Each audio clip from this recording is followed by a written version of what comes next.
Y'all wanna know what's awesome when it's 100 degrees outside? Jobs you can do in the house. I'm back in the basement today. I cleaned it. It's not really clean per se. It's what we call functionally tidy, meaning I can get around and do what needs to be done. I've got a big tub of soil here, and I've got my little bags, a few trays, and I've got my seeds right over there. Now, if you were with me in the spring, you may have watched the content I put out about seed starting. I did one pretty extensive video kind of talking about the ins and outs of starting seeds and the benefit of growing from seed. I'll link that down below. Some of that information was more catered towards spring seed starting, but most of it was pretty universal information. Now, I am starting a lot of stuff for the fall, and as I said in a previous video, I'm actually running a little bit late. I probably should have done some of these things, specifically like the cabbages and stuff, a couple of weeks ago, and I really don't know if the Brussels sprouts are gonna have enough time, but I'm gonna go ahead and start all of it anyway just to give it a shot. Fall gardening is such a gamble, especially growing from seed, because you have a general idea of when the frost is gonna come, but it could come earlier, it could come late, and you just don't really know how much time you're going to have. For the sake of having all the information on here though, I will tell you guys kind of the stuff that I'm using. I don't like to put a ton of emphasis on stuff because I don't want people to feel like you have to have fancy stuff to garden, because you really don't. Sometimes it does make the job easier. But I'm using just some pretty basic stuff today. I've got some potting soil. I start all my seeds in potting mixes. I don't ever use like the specific seed starting mix.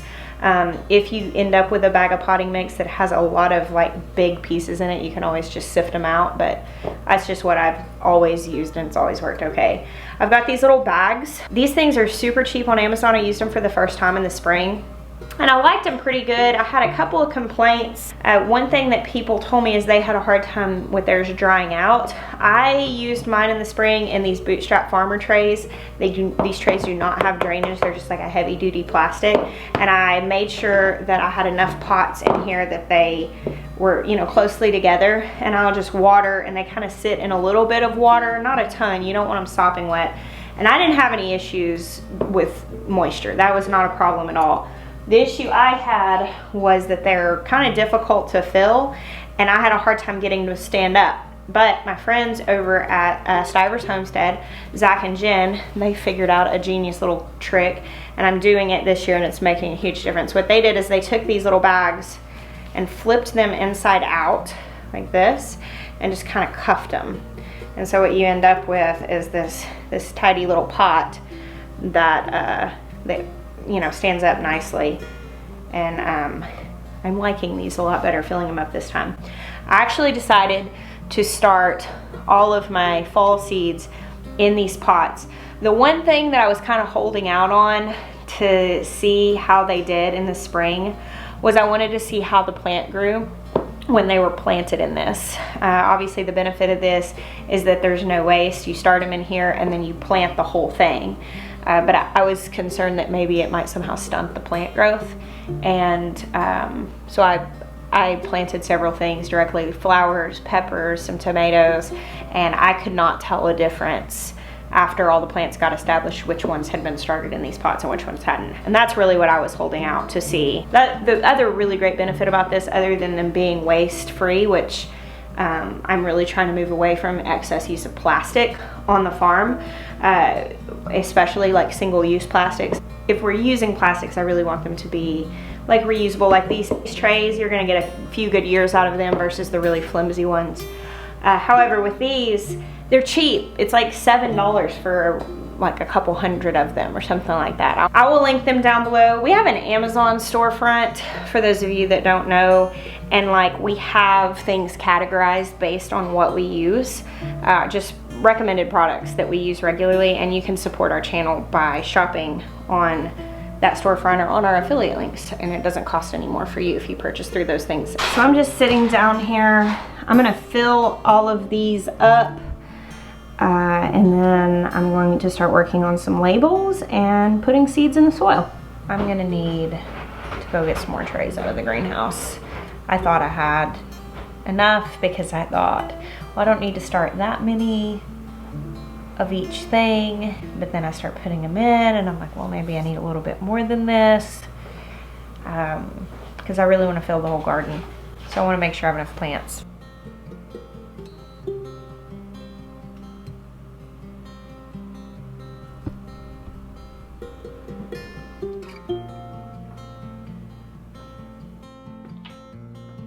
I have a problem.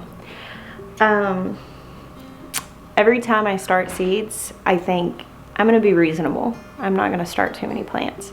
But then I get to starting them and I think, what if this isn't enough? And I mean, now's the time. Now's the time to start as many plants as I need.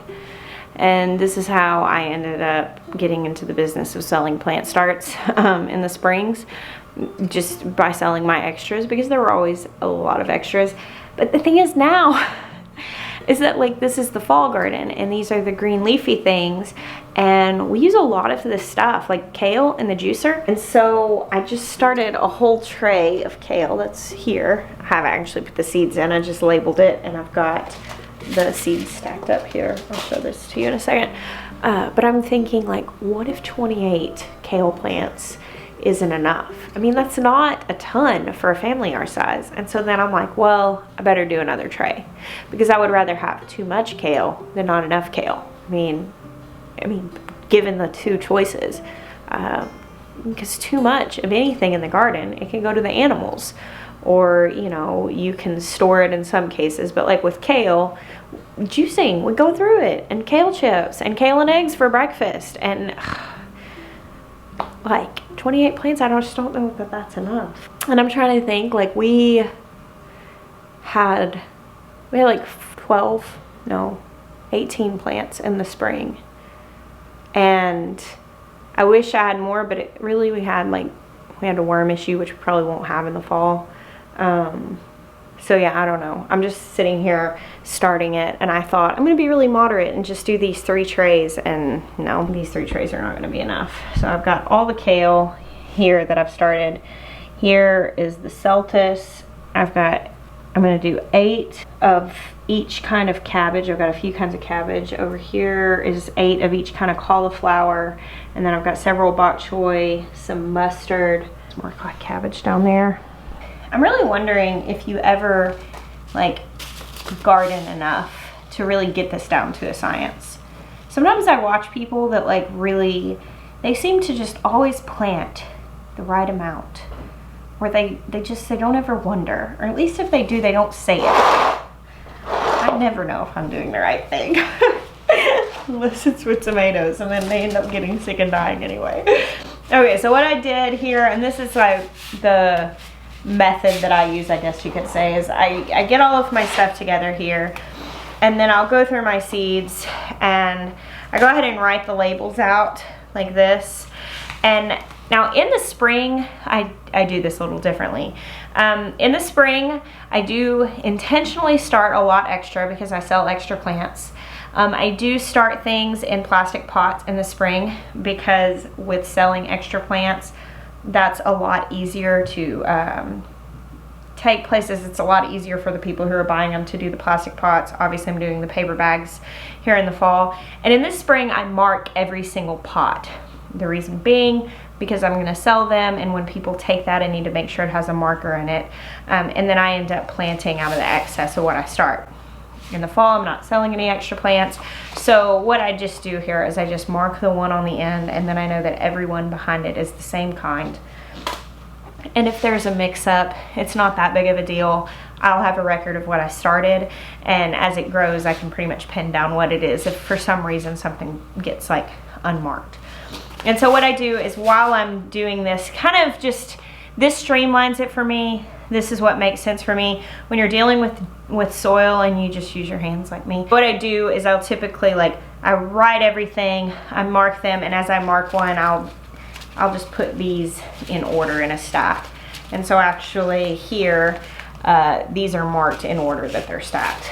And now I'm just gonna go in and pop the seeds into the soil. The back of most of these seed packs tells you how deep to plant it. With kale seeds, they all say 1/4 of an inch depth. Kind of the measurement that I use on any seeds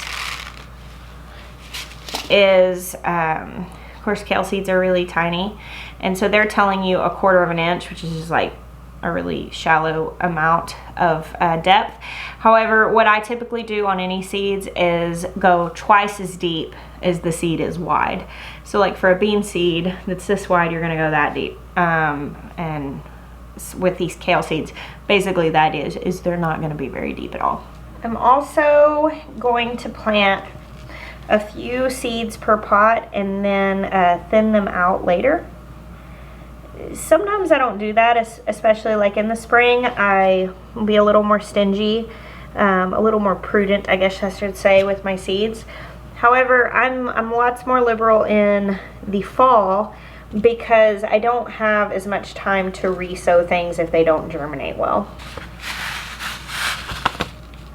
And basically, you know, the way I do this, especially with these tiny seeds, is I really just kind of, you know, make a little indentation with my finger and then brush some soil over the top. Also, I've decided to do something this year that I do not normally do. Now, I have some of these bags that are a little on the larger side, these little paper pots, and I'm actually going to start squash and cucumbers inside versus direct sowing them outside. I may direct sow some too and just do a little experiment to see which ones do better. It is just the peak of the heat of summer right now here in Central Arkansas. It's 105 degrees here, roughly on the day, 100 to 105. It's just very, very, very hot. And it's also been just kind of dry. We had a little bit of rain the other day, but I'm not 100% sure how well the germination is going to do.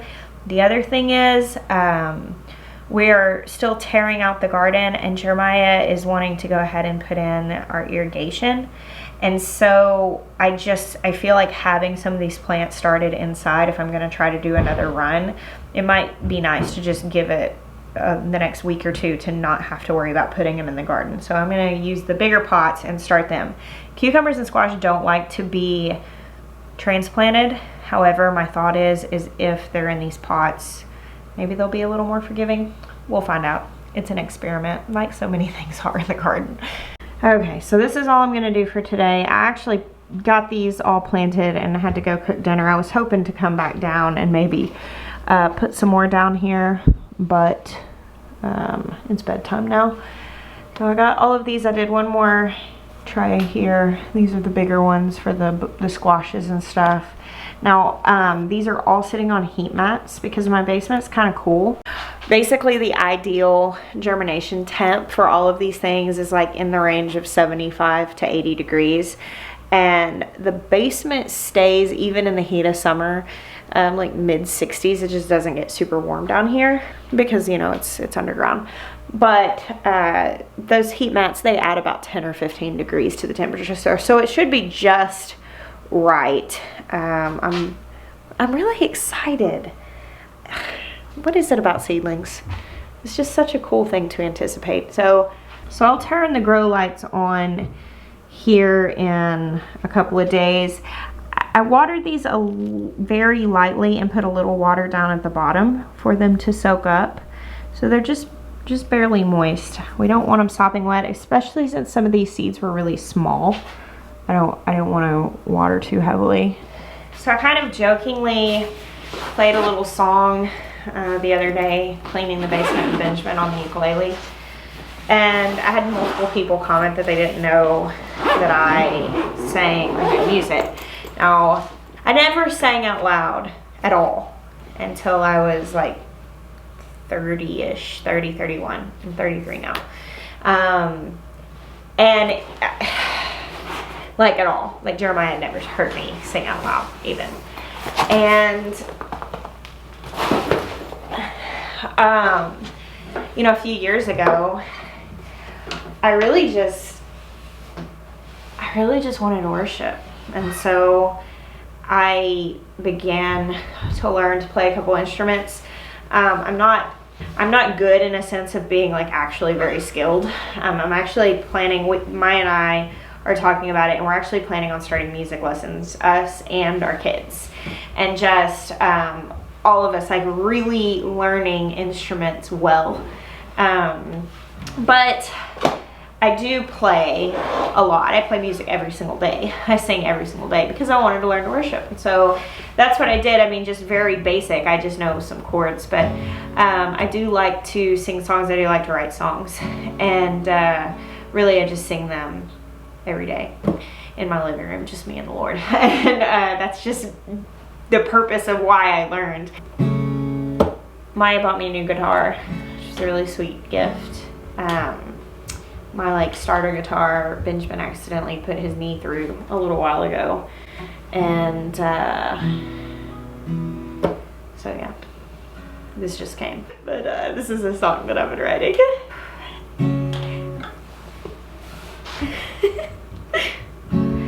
Take me back to the garden. I want to walk with you in the cool of the day. Plant me there in your garden. I won't be hiding when you call my name. You make rivers flow in desert places. You make gardens grow in the wilderness. You make springs burst forth in all my dry places. You make giants fall in promised lands. Take me back to the garden.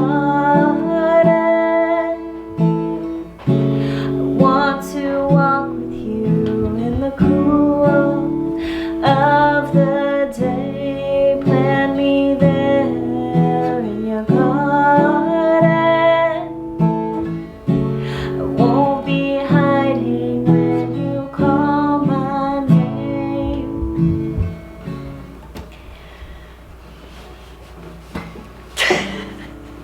Thank you guys for hanging out with me today, and for being here for the start of the next garden. I bless y'all. Until next time.